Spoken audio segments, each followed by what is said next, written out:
البدع والأهواء، أهل البدع العقائدية وأهل البدع السياسية.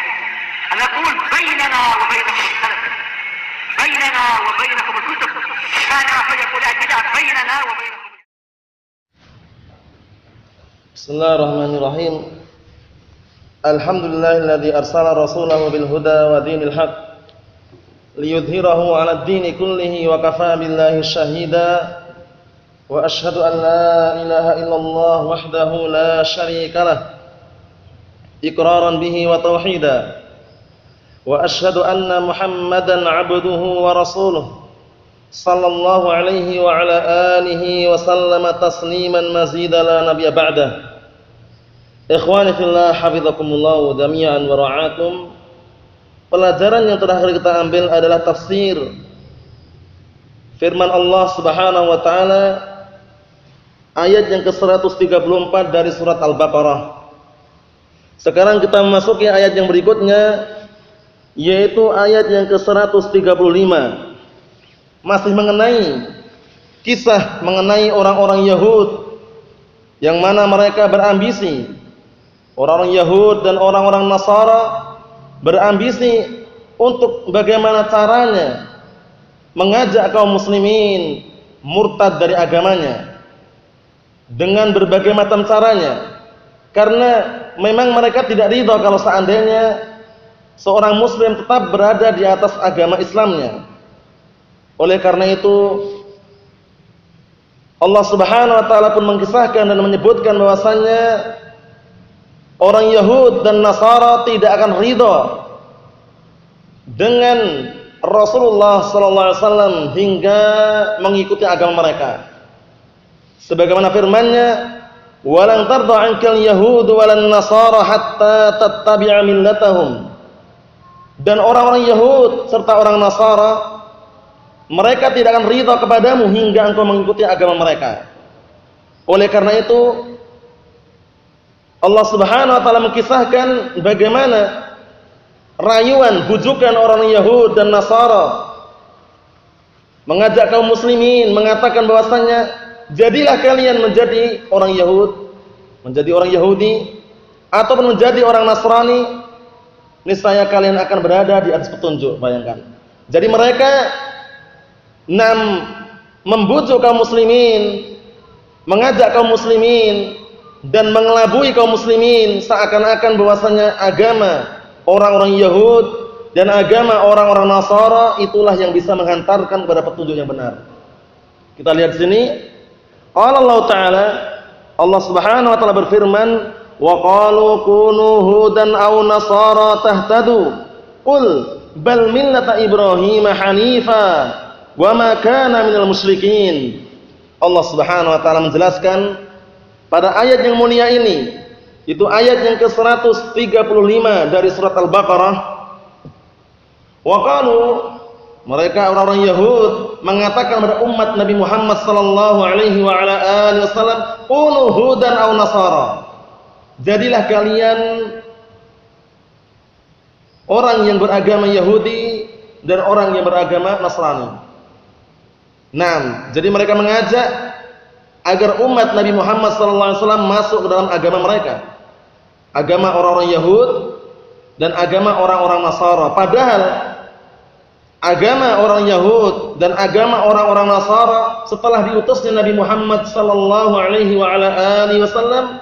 tidaklah diterima sama sekali.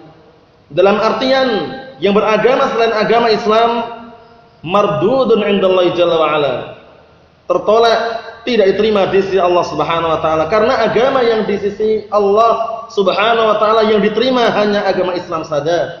Innad dina 'indallahi al-Islam. Sesungguhnya agama yang hanya diridhai oleh Allah Subhanahu wa taala di sisinya hanya agama Islam saja. Naam. Wa qalu kunu hudan aw nasara tahtadu. Mereka berkata orang-orang Yahud kepada Nabi, kepada umat Nabi Muhammad sallallahu alaihi wa ala alihi wasallam, jadilah kalian orang Yahudi atau menjadi orang Nasrani. Tahtadu, niscaya kalian akan mendapatkan petunjuk. Kemudian dibantah oleh Allah Subhanahu wa taala mengenai keadaan mereka. Qul, katakanlah kepada mereka, bal millata Ibrahim hanifa. wa ma kana minal musyrikin. Bahkan agama yang bisa membawa kepada petunjuk adalah agama Ibrahim alaihissalam. Karena millah Ibrahim adalah tauhid. Naam, an ta'budallaha wahdah mukhlishan lahuddin. Engkau beribadah kepada Allah Subhanahu wa taala semata dalam keadaan mengikhlaskan bagi Allah Subhanahu wa taala agama. Oleh karena itu Allah Subhanahu wa taala arahkan, katakanlah kepada mereka, bal millata Ibrahim hanifa, bahkan agama Nabi Ibrahimlah yang lurus, yang menghantarkan kepada petunjuk. Karena makna al-hanif adalah al-muqbilu 'ala Allah, al-mu'ridu 'amma siwah. Itu orang yang berpaling atau menghadapkan diri kepada Allah Subhanahu wa taala dan berpaling dari selain Allah Subhanahu wa taala. Dan Nabi Ibrahim alaihissalam kenapa dijadikan panutan mengenai tauhid dan juga mengenai agama yang lurus? Barakallahu fikum, karena agama Nabi Ibrahim adalah agama Islam.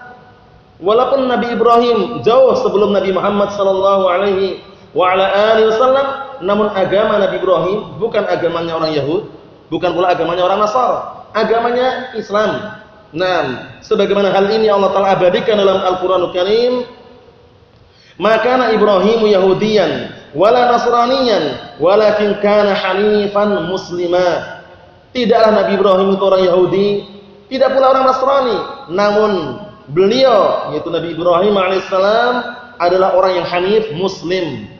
Orang yang hanif adalah orang yang menghadapkan diri kepada Allah Subhanahu wa taala dan berpaling dari yang selain Allah Subhanahu wa taala. Muslim ma'ruf. Muslim adalah orang yang beragama Islam. Al-istislamu lillahi bitauhid wal inqiyadu lahu bitta'ah wal bara'atu minasyirki wa ahli. Itu definisi daripada al-Islam. 6. Pasrah, berserah diri kepada Allah Subhanahu wa taala dengan mentauhidkannya. Kemudian tunduk dan patuh kepada Allah taala dengan mentaatinya dan berlepas diri dari kesyirikan serta pelaku kesyirikan. 6. Wa ma kana minal musyrikin. Dan Nabi Ibrahim bukanlah termasuk orang-orang yang musyrik. Bukan termasuk orang-orang yang mensekutukan Allah Subhanahu wa taala. Sebagaimana hal ini disebutkan dalam Al-Qur'anul Karim mengenai keadaan Nabi Ibrahim alaihissalam. Inna Ibrahim kana ummatan qanitan lillahi hanifa wa lam yakun minal musyrikin. Sesungguhnya Nabi Ibrahim dahulu adalah ummah. Ummah ini maksudnya di sini ada tauladan, qudwah. Paham ya? Dahulu sesungguhnya Nabi Ibrahim alaihissalam, beliau adalah qudwah, panutan. Ummah qanitan ay ta'ian. Qanitan maknanya adalah ta'ian, orang yang taat. Walam yakun minal musyrikin, dan beliau bukan termasuk orang-orang yang berbuat kesyirikan. Nabi Ibrahim alaihissalam, barakallahu fikum, yang beliau barakallahu fikum hafizakumullah digelar dengan Abul Anbiya mengenai apa? Permasalahan tauhid ini diantaranya. Karena beliau juga termasuk ulul azm minar rusul. Kemudian beliau juga barakallahu fikum dikenal dengan hanif karena yang benar-benar menghadapkan dirinya kepada Allah Subhanahu wa taala dan berpaling dari yang selain Allah Subhanahu wa taala. Perjuangan beliau bagaimana menghadapi bapaknya kafir, Azar. Barakallahu fikum didakwai ya abati sampai berkali-kali. Tetap bapaknya membangkang dan tidak mau menerima dakwah Nabi Ibrahim alaihissalam. Padahal dakwah tauhid, mengajak kepada barakallahu fikum kebenaran, mengajak kepada barakallahu fikum kebaikan, namun itulah keadaan mereka. Allahul musta'an. Kita lihat di sini qala al-mufassirun asabahumullah. Kita lihat apa yang dikatakan oleh al-mufassirun asabahumullah. Wa qalatil yahudu li ummati Muhammadin sallallahu alaihi wa ala alihi wasallam. Orang-orang Yahud berkata kepada umat Nabi Muhammad sallallahu alaihi wa ala alihi wasallam, "Udkhulu fi dinil yahudiyyah tajidul hidayah." Perhatikan nih, bujukan rayuannya. Mereka mengatakan kepada umat Nabi Muhammad sallallahu alaihi wa ala alihi wasallam, "Masuklah kalian kepada agama orang-orang Yahud. Niscaya kalian akan menjumpai hidayah di sana." Bayangkan ini, rayuan bujukannya. Wa qalatin nasara, kemudian orang Nasara juga tidak kalah untuk merayu, membujuk agar ikut mereka. Wa qalatin nasara lahum misl dzalik. Orang-orang Nasara juga berkata kepada mereka seperti itu juga. Qul lahum, katakanlah kepada mereka, ayyuhar rasul, wahai rasul, itu wahai rasul maksudnya adalah wahai Muhammad sallallahu alaihi wa alihi wasallam. Balil hidayatu an nattabi'a jami'an millata Ibrahim. Bahkan hidayah itu berada pada apa? Pada kita mengikuti seluruhnya. Mengikuti siapa? Mengikuti millah Ibrahim, agama Ibrahim alaihissalam. Karena agama Ibrahim agama tauhid. An ta'budallaha wahdah mukhlishan lahuddin. Engkau beribadah kepada Allah Subhanahu wa taala semata dalam keadaan mengikhlaskan agama untuknya. Naam. Alladzi mala an kulli dinin batilin ila dinil haq. Yang mana Ibrahim alaihissalam adalah orang yang berpaling dari seluruh agama yang batil kepada agama yang benar, yaitu agama al-Islam. Wa ma kana minal musyrikin billahi ta'ala, dan Ibrahim alaihissalam bukanlah termasuk orang-orang yang musyrikin, orang-orang yang berbuat kesyirikan, orang-orang yang mensekutukan Allah Subhanahu wa taala. Karena hakikatus syirki barakallahu fikum, hakikat daripada kesyirikan adalah taswiyatu ghairillahi billahi fima huwa min khasaisillah. Definisi tersebut yang bisa dikatakan definisi yang paling bagus, sebagaimana juga didefinisikan oleh Syekh Ibnu Baz rahmatullahi alaih dan juga yang lainnya. Nah, barakallahu fikum, taswiyatu ghairillahi billahi fima huwa min khasaisillah, yaitu menyamaratakan yang selain Allah Subhanahu wa taala dengan Allah Subhanahu wa taala pada perkara yang apa? Pada perkara yang itu merupakan kekhususan bagi Allah Subhanahu wa taala. Naam. Kemudian, nah barakallahu fikum hafizakumullah, Nabi Ibrahim alaihissalam beliau berada di atas agama Islam dan beliau bukan termasuk orang-orang musyrikin. Dan beliau adalah tauladan, panutan, qudwah. Naam, dalam berkaitan mentauhidkan Allah Subhanahu wa taala. Kita lihat berikutnya. Qala Allah Ta'ala, ayat yang berikutnya, ayat yang ke-136, qulu amanna billahi wa ma unzila ilaina wa ma unzila ila Ibrahim wa Ismail wa Ishaq wa Ya'qub wal asbaq wa ma utiya Musa wa Isa wa ma utiya an-nabiyyuna min rabbihim la nufarriqu baina ahadin minhum wa nahnu lahu muslimun. Naam, Allah Subhanahu wa taala memerintahkan kepada kaum mukminin, naam, agar orang-orang mukminin mengatakan kepada orang-orang Yahudi dan Nasara, amanna billah. Nah, dibujuk, dirayu, namun justru barakallahu fikum hafizakumullah menanggapinya bagaimana? Kami beriman kepada Allah Subhanahu wa taala. Qulu, katakanlah wahai kaum mukminin, amanna billah. Kami beriman kepada Allah Subhanahu wa taala, wa ma unzila ilaina, dan apa-apa yang telah diturunkan kepada kami berupa Al-Qur'anul Karim, mukjizat yang sangat besar yang diturunkan kepada Nabi Muhammad sallallahu alaihi wa ala alihi wasallam. Wa ma unzila ila Ibrahim wa Ismail wa Ishaq wa Ya'qub wal asbaq, dan yang diturunkan kepada Nabi Ibrahim serta Nabi Ismail serta Nabi Ishaq dan Nabi Ya'qub wal asbaq. Asbaq di sini adalah barakallahu fikum, yaitu para nabi dari keturunan Nabi Ya'qub alaihissalam. Yang waktu itu mereka berasal dari qabilah Bani Israel. Naam, disebutkan nanti barakallahu fikum 12 qabilah.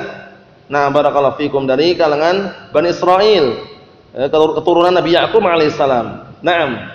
Yang jelas Allah Subhanahu wa taala memerintahkan kepada kaum mukminin agar senantiasa kokoh dan sabar terhadap apa yang dibujuk dan juga yang dakwakan oleh orang Yahud dan Nasara, agar barakallahu fikum kaum mukminin murtad dari agama mereka. Naam, Allahul musta'an.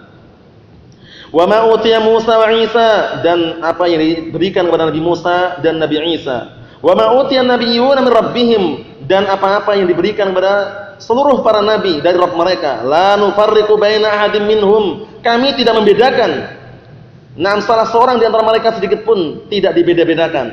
Wa nahnu lahu muslimun, dan kami semuanya adalah orang-orang yang pasrah hanya kepada Allah Subhanahu wa taala. Karena keimanan barakallahu fikum bukan sekedar di lisan, bukan pula sekedar di hati, namun diungkapkan dengan lisan, kemudian diyakini dengan hati, kemudian diamalkan dengan anggota badan. Itulah hakikat daripada keimanan. Bisa bertambah dengan ketaatan, berkurang dengan kemaksiatan. Kita lihat di sini, qala al-mufassirun asabahumullah, qulu ayyuhal mu'minun lihaula'il yahud wan nasara, katakanlah wahai segenap kaum mukminin kepada orang-orang Yahud dan orang-orang Nasara, Shaddaqna billahi al-wahid al-ma'bud bihaq. Kami membenarkan, kami percaya kepada Allah Subhanahu wa taala, zat yang Maha Tunggal, al-ma'bud bil haq, al-ma'bud bihaqqin, yaitu zat yang disembah dengan hak. Karena yang lainnya, kalau seandainya ada ilah-ilah yang lain, misalkan disembah itu tidak dengan haknya, nah barakallahu fikum, karena konsekuensi keharusan daripada makna la ilaha illallah adalah la ma'budu bihaqqin illallah. Tiada sembahan yang berhak untuk disembah kecuali Allah Subhanahu wa taala. Oleh karena itu, dikarenakan dalam kalimat la ilaha illallah ada dua rukun, yaitu an-nafyu wal isbat. Naam, tidak diperkenankan oleh seorang pun yang dia misalkan mengatakan Allah taala ada Rabb kami, Allah taala sembahan kami, namun tidak meninggalkan sembahan-sembahan yang selain Allah Subhanahu wa taala, harus ditinggalkan. Naam, karena makna la ma'budu bihaqqin illallah maksudnya adalah tiada sesembahan yang berhak untuk disembah kecuali Allah Subhanahu wa taala. Berarti kalau seandainya ada sembahan-sembahan yang lain kok disembah, itu tidak dengan hak. Paham ya? Oleh karena itu Allah Taala menyebutkan dalam Al-Qur'anul Karim pada dua tempat saja. Dalam surat Al-Hajj dan dalam surat Luqman. Dzalika bi annallaha huwal haq wa annama yad'una min dunihil batil. Yang satunya lagi wa annama yad'una min dunihi huwal batil wa annallaha huwal aliyyul kabir. Naam. Dua ayat tersebut adalah dalil mengenai makna la ilaha illallah. Paham ya? Makna la ilaha illallah, la ma'budu bihaqqin illallah, au la ma'budu haqqun illallah. Artinya sama. Adapun yang mengatakan tiada Tuhan selain Allah, keliru. Kenapa keliru? Tiada sembahan selain Allah juga keliru. Kenapa keliru? Karena berarti meyakini sesembahan-sesembahan yang ada itu Allah gitu loh. Nah, tapi kalau dengan qaid bihaqqin, kalau diikat dengan lafaz bihaqqin, tiada sesembahan yang berhak untuk sembah kecuali Allah, benar. Karena kalau seandainya ada kok disembah selain Allah Taala, itu tidak berhak. Paham ya? Nah, barakallahu fikum, seperti itu. Dzalika bi annallaha huwal haqq wa anna ma yad'una min dunihi huwal batil wa annallaha huwal aliyyul kabir. Naam. Dalam Al-Qur'an disebutkan dua tempat itu saja.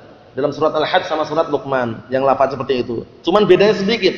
Yang satunya adalah huwa, satunya tidak ada huwanya. Naam. Itu. Naam, kita lihat sini, wa bima unzila ilaina minal Qur'an alladzi auhahu Allah ila nabiyhi wa rasulihi Muhammadin sallallahu alaihi wasallam, dan juga kami beriman membenarkan apa yang telah diturunkan kepada kami berupa Al-Qur'an yang Allah telah wahyukan kepada nabinya dan rasulnya Muhammad sallallahu alaihi wa ala alihi wasallam.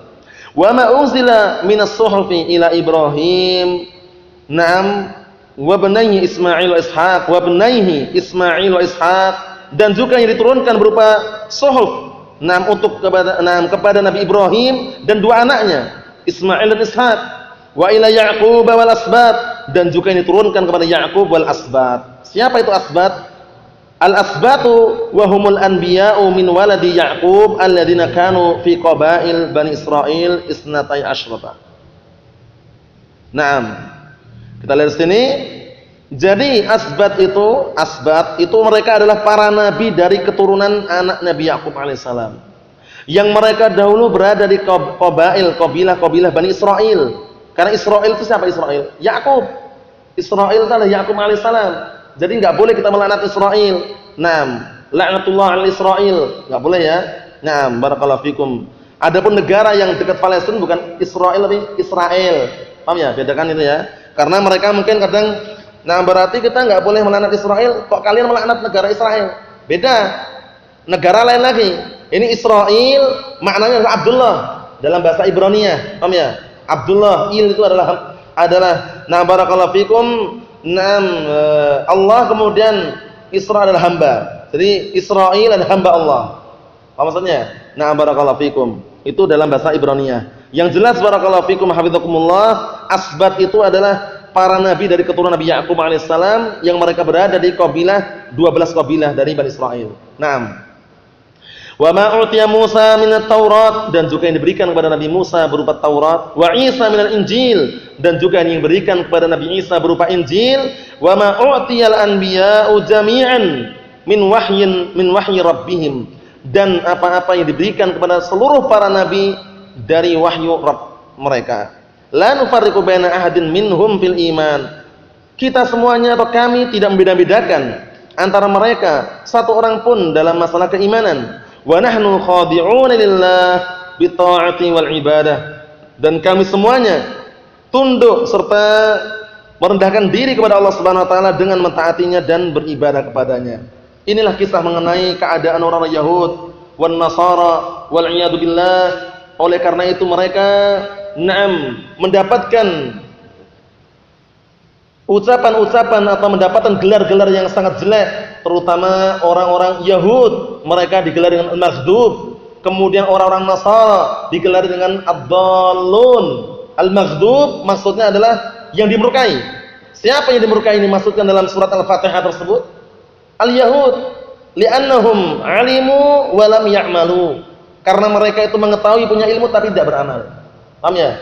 Naam. Wa amman nasara barakallahu fikum haula ad-dallun. Mereka adalah orang sesat li'annahum 'amilu bila ilmin. Karena mereka beramal tanpa ilmu. Naam barakallahu fikum hafizakumullah. Itulah cuplikan mengenai daripada tafsir surat Al-Baqarah ayat yang ke-135 dengan ayat yang ke-136. Adapun berikutnya insyaallah taala kita tunda pada pertemuan yang selanjutnya biidznillah subhanahu wa taala. Nas'alullaha as-salamata wal 'afiyah fid dunya wal akhirah wa nas'alullaha an yutsabbitana 'alal kitabi was sunnah hatta nalqah innahu waliyyu dzalika wal qadiru 'alaihi. Subhanakallahumma bihamdika asyhadu an la ilaha illa anta astaghfiruka wa atubu ilaik walhamdulillahi rabbil alamin.